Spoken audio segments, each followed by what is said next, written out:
की बात करते हैं। वृत्त में क्या क्या बताया मैंने आपको। सबसे पहले ये क्या होता है, ये क्या होती है, त्रिज्या। क्या होती है, त्रिज्या। और इसी लाइन को ऐसे आगे बढ़ा दे, बताया आपको जी।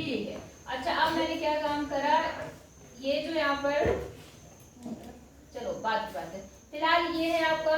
अच्छा, एक लाइन मैंने ये ले ली, ये कोई इससे इसका कोई रिलेशन है, नहीं जी, ये नहीं जी, और ये स्पर्श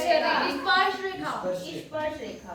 मैंने ये बोला आपको कि वृत्त पर स्थित किसी बिंदु से कितनी स्पर्श रेखा खींची जा सकती है, एक। अगर बिंदु वृत्त के ऊपर स्थित है तो वहां से कितनी स्पर्श रेखा खींची जाएगी, एक। बात समझ में आ गई कि नहीं आई, आ गई। वृत्त की जो स्पर्श रेखा होती है वो वृत्त को केवल एक बिंदु पर प्रतिच्छेद करती है। प्रतिच्छेद मतलब काटती है। हम यहाँ काटने ही मान लेंगे क्योंकि छू के जा रही है तो उसी बिंदु पर तो जा रही है।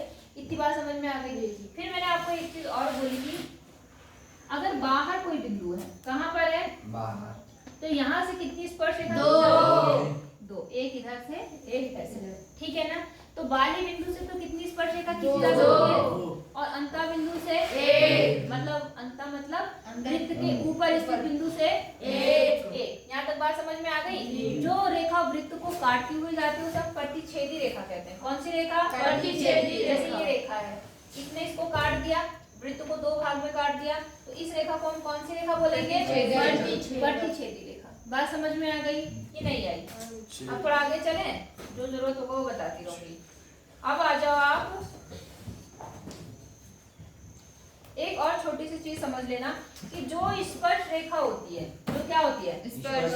अगर आप स्पर्श बिंदु को केंद्र से मिला दें, कहाँ से मिला दें, केंद्र से, तो वो स्पर्श रेखा के साथ 90 डिग्री का कोण बनाती है। खास चीज है जो आपको समझनी है। बात समझ में आ गई आपको, क्या समझ में आया, जब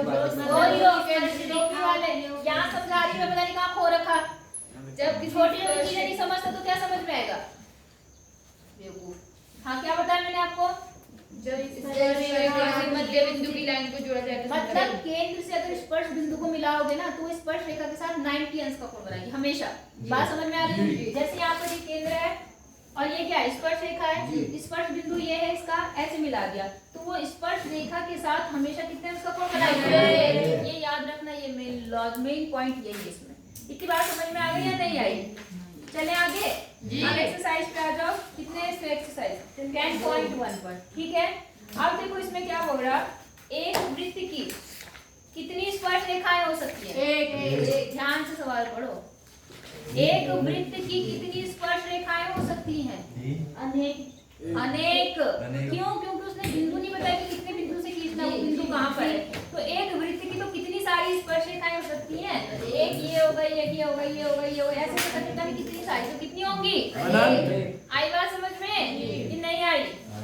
अच्छा, अब ध्यान से सुनो, रिक्त स्थान भर रहे हैं। किसी वृत्त की स्पर्श रेखा उसे कितने बिंदु पर काटती है, एक बिंदु। वृत्त को दो बिंदुओं पर प्रतिच्छेद करने वाली रेखा को क्या कहते हैं, जीवा या प्रतिच्छेदी रेखा। क्या बोलते हैं, जीवा या प्रतिच्छेदी रेखा, दोनों बोल सकते हो आप, क्योंकि प्रतिच्छेद जीवा से करती है और प्रतिच्छेदी रेखा से करती है, ठीक है।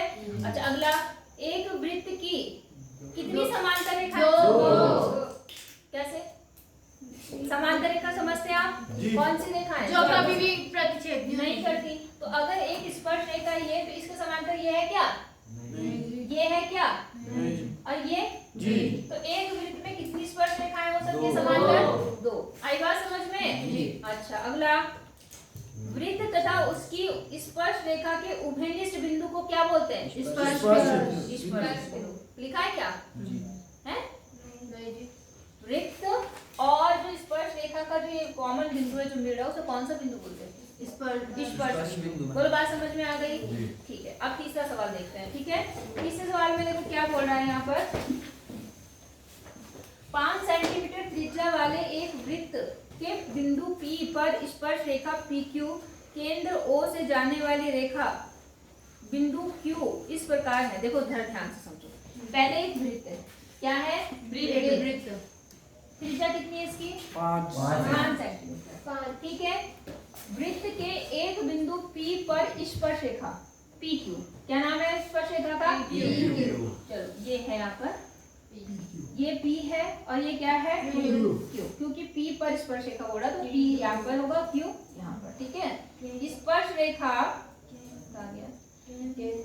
केंद्र O से जाने वाली रेखा से बिंदु Q पर इस प्रकार मिलती है। मतलब एक रेखा ये है और ये इस तरह से मिल रही है। बात समझ में आ गई? इस तरह से मिलती है कि OQ, कौन सी वाली? ये OQ कितना है? 12 सेंटीमीटर, ठीक है। और PQ की आपको क्या निकालनी है? लंबाई। ये आपको निकालनी है और यहाँ से यहाँ तक कितना दे रखा? 5 सेंटीमीटर। अब 90 कौन सा एंगल होगा वो बताओ? 90 OPQ, ये वाला होगा। अब आपको ये निकालना है और ये त्रिभुज किस तरह का बना?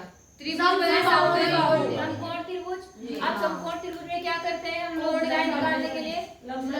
पाइथागोरस प्रमेय लगा देंगे जो ठीक है।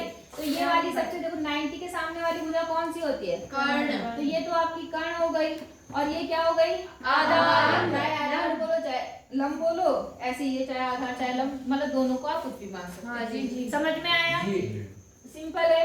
तो आप लिखेंगे OQ का स्क्वायर बराबर OP का स्क्वायर बराबर कितना? O प्लस आएगा प्लस किसका? PQ का स्क्वायर। नहीं आई बात समझ में? आ गई। तो देखो ये कितना है यहाँ पर? OQ 12 का स्क्वायर हो गया। OP कितना है? OP 5 का स्क्वायर। और ये आपको क्या करना है? निकालना है। 12 का स्क्वायर 124 और 5 का स्क्वायर 25 प्लस x स्क्वायर। पता ही आपको। इसको इधर जाके क्या करेंगे? माइनस कर देंगे तो कितना होगा? 14 में से 9 हो गया और यहाँ कितना बचा? 3 में से 2 गया 113 है। जान से अभी रूट भी लगेगा जी। 13 क्यों आएगा? 13 इतना आगे समझ में? अब आपको पता है x की वैल्यू निकालने के लिए अंडर रूट लगाते हैं। 13 ही आना चाहिए मगर मेरा गलत आ रहा। मैंने अरे तुम गधे हो। ये कर्ण है ना? कर्ण तो सही है क्या? आपने गलत लिखा हो। मैंने गलत लिखा कुछ। वीडियो बंद। शायद माइनस करा होगा तब। नहीं मैंने क्या कर दिया, रुक जाओ। 5 सेंटीमीटर त्रिज्या वाले एक वृत्त के बिंदु P पर स्पर्श रेखा PQ है। कौन सी स्पर्श रेखा? PQ।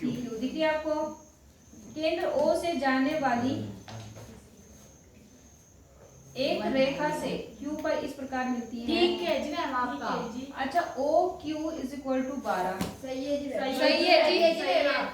तो O तो ठीक तो है। तो सही तो है। अरे तुम गधे हो। पता है क्या? हाँ जी डी वाला है। कंफ्यूज कर दिया। मेरे दिमाग में ये था कि मुझे दिमाग में आया पाइथागोरस ट्रिक। पाइथागोरस ट्रिक में क्या होता है? अगर एक 5 है एक 12 है तो दूसरी 13 होती है, लेकिन 13 तो कर्ण होगा ना हमेशा। सबसे बड़ी और कर्ण थोड़ा निकालना है गधो, इसमें तो ये निकालना है। मुझे भी कंफ्यूज कर दिया बेवकूफ। तो कितना आएगा? 100। समझ में आया नहीं आया? हो जाएगा? कंफ्यूज मत करो भाई, हो जाएगा। अगला देख लेते हैं, उसके बाद में फिर कल जब पढ़ाएंगे जब बच्चे और आ जाएंगे, ठीक है ना। यहाँ देखो क्या है, ये बोला एक वृत्त खींचना है और दी हुई रेखा के समांतर 2 ऐसी रेखाएं खींचिए कि उनमें से एक तो स्पर्श रेखा और दूसरी छेदक रेखा। आप एक वृत्त खींचना प्रकार से खींच लेंगे। अब उसमें एक रेखा दे रखी, मान लो ये रेखा दे रखी, ये रेखा क्या कर रखी? दे रखी। तो इन्होंने कहा कि दी गई रेखा के समांतर 2 ऐसी रेखाएं खींचे जिनमें से एक तो स्पर्श रेखा हो। तो स्पर्श रेखा कहाँ से होगी? ऐसे होगा स्पर्श रेखा। और दूसरी रेखा कैसी होगी? छेदक ऐसी हो जाएगी। नहीं आई? समांतर होनी चाहिए, मतलब तीनों कैसी होनी चाहिए? एक दूसरे के समांतर। तो छेदक मतलब जो छेद मतलब इसको प्रतिच्छेद करती निकल रही है। नहीं आई बात समझ में? तो एक तो ये समांतर रेखा होगा, ये इसकी छेदक रेखा हो गई। तीनों ऐसी बनाना है आपको कि समांतर हो दूसरे। बस बनानी है, कुछ नहीं लिखना। बना देंगे ना, नहीं फेयर बनाना। हाँ जी, तो हो जाएगा। बाकी कल करेंगे।